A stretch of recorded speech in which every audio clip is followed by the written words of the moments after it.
Good morning, good afternoon, good evening, folks. Michael Zuber, one rental at a time. And something I've been asked repeatedly that we've done a couple of times and we're going to do again here is we're going to give you a full yearly breakdown of one of our rental properties.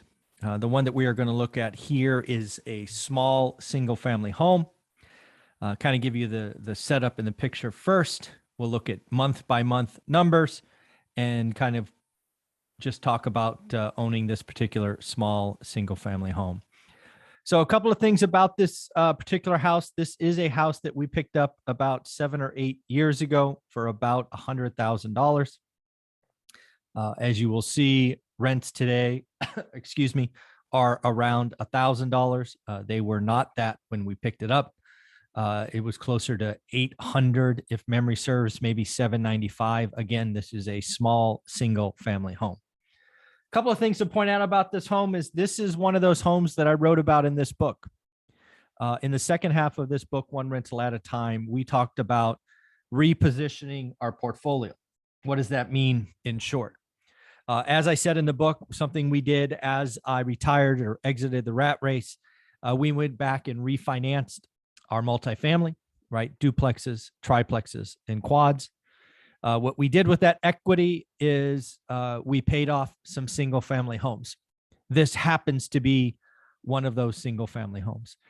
It was important for me to have a what I called, and cover your kids' ears, an oh shit pile.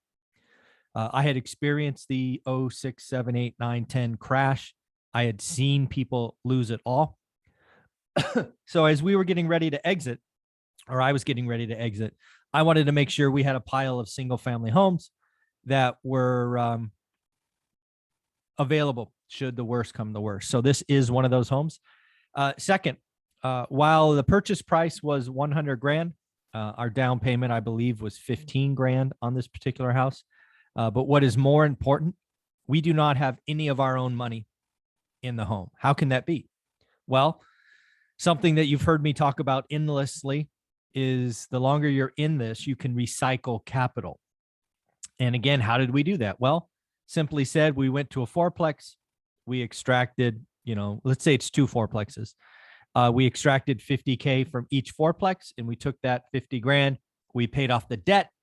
We replenished our down payment. So the numbers that we are about to go through are ones with zero of our own money.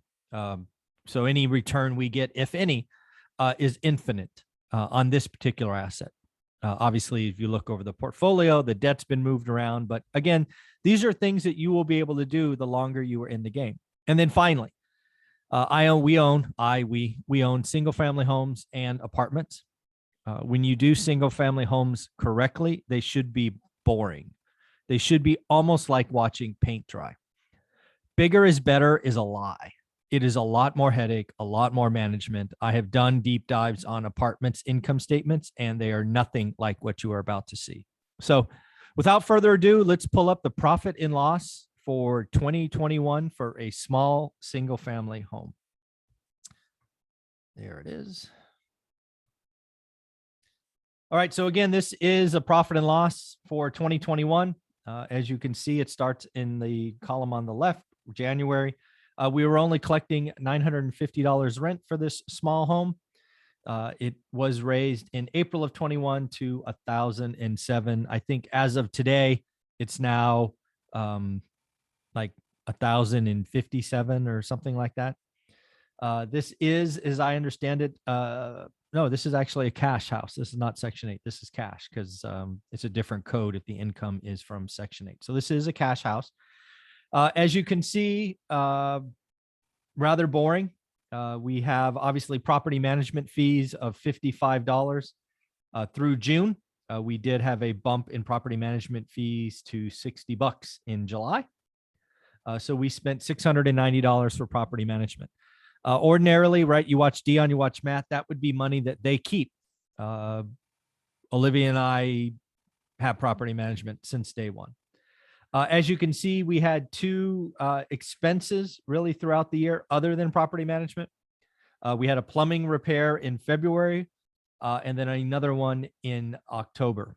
I believe the first was a toilet and the second was the tub or the kitchen sink. Actually, I think it was the kitchen sink.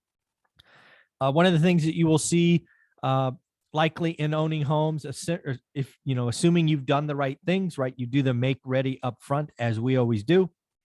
As tenants live in properties, water or leaks will likely be the thing. Could be toilet clogs or whatnot as well. But in the end, what you see here is a rather boring financial statement for the entire year. You could see that this house produced almost $11,000 all on its lonesome. Again, single family homes should be boring. We do have insurance and taxes on top of this, which are not captured on our statement from our property manager. You can estimate that those are about $2,000. You can estimate that I think our taxes are like $1,150, and then our insurance is about $850 for this particular small home. So again, you got to take out $2,000. So let's say it's $9,000. All right, so we make about $9,000. Again, houses should be boring. Certainly, if you do them right, no lipstick, right? We do what's right. We replace stuff. This particular tenant, I think, has been here for 5 years, I believe. And most years look like this. I think we did. I think a window broke a year or two ago. Other than that, rather boring. They should be, because a lot of you will ask. Something I looked up on Zillow. We bought this house again for about $100,000. Zillow, again, Z estimate says it's worth $200,000 today. I don't think so. I think Z estimate is wrong. I think it's probably more like 175. I don't think we could sell this unless it was really nicely done at 200. I think Z estimate's wrong. I think this house is worth less, 175. And on our financial statements, we actually have it as only 150. Again, I think net worth is a joke. It's not something we really track. Who cares, right? Who cares? What we care about is what it produces, right? What can we do with this? So again, this is what we made 2021, this small little house. We've owned it for a while. We don't have any of our own money. We write about our thoughts and our processes in this amazing book, One Rental at a Time. If you have it and haven't left a review, can you go to Amazon and leave a review for me? We are getting really close to 1,000 reviews. I want to thank each and every one of you. If you want more content like this, like, subscribe, comment, ask questions. We are here to help for you. Again, I believe one rental at a time works. I believe if you get 4 properties, your life changes. Again, picking up 4 of these properties, being able to move equity or debt around, having cash flow, easy management it's a great side hustle at a minimum.